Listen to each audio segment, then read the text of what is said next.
Greetings, comrades, tovarищи, Kathy. I promised you to make an English version, so here it is. Welcome to our channel Collecting Russia. And today, in a very serious manner, so you won't see that American smile, comrades, out of me, I will tell you about the realities of collecting Russian artifacts. Oh wow, they're really great. And to tell the truth, collecting Russia is fun.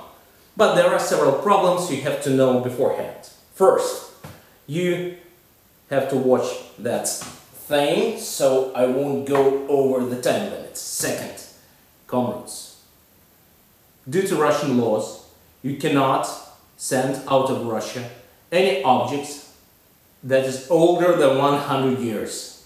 So if you want to buy something in Russia that is older than 100 years, you have to get a special permit from the Ministry of Culture.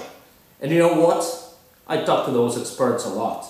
And they will actually claim as cultural treasure every nail they find in your luggage. So nowadays, be very careful with taking something out of Russia, because our bodyguards are strict and our prisons are terrible. Horror. So today we're going to talk about collecting Russia and how to do that. First of all, you have to remember this.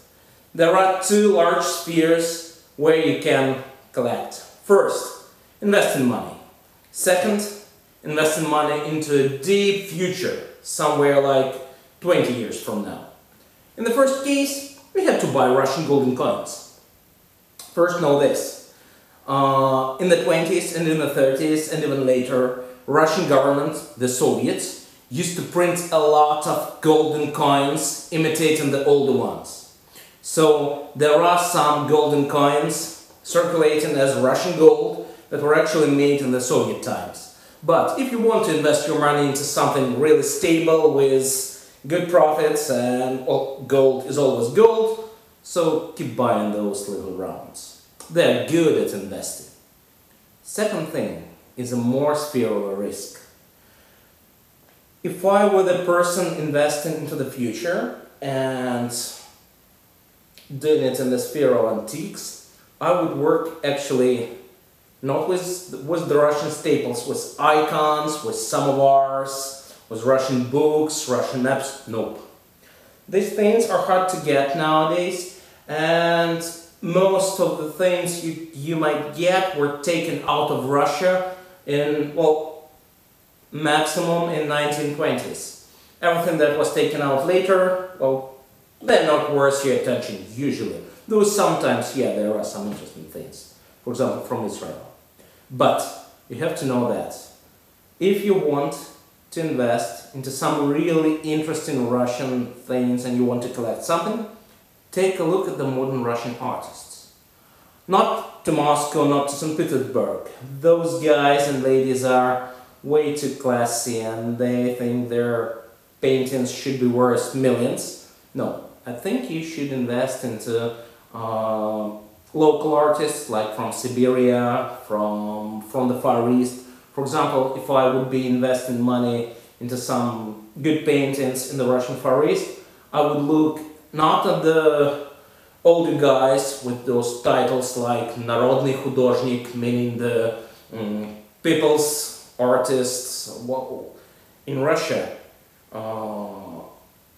state was close to controlling the culture, so they were giving reins even to the artists, to sinners and to everybody else. But you have to look at the young ones. I would recommend, for example, Katya Kravtsova. She's really good and her paintings, I think, will be sold for really good money in like 10-20 years from now. And just take a look at the young ones.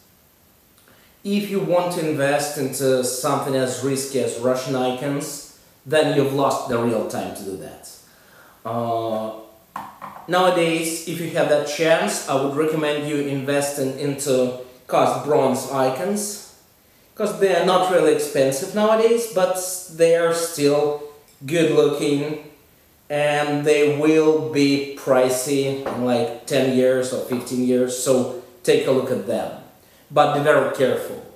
A really good amount of fakes is present in the markets, and even in Russia, modern fakes are so good looking with such good enamels, so you won't have a chance to distinguish them from the real ones.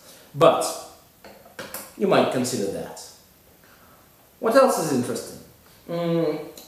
I wouldn't recommend investing into modern Russian coins, though some people do that.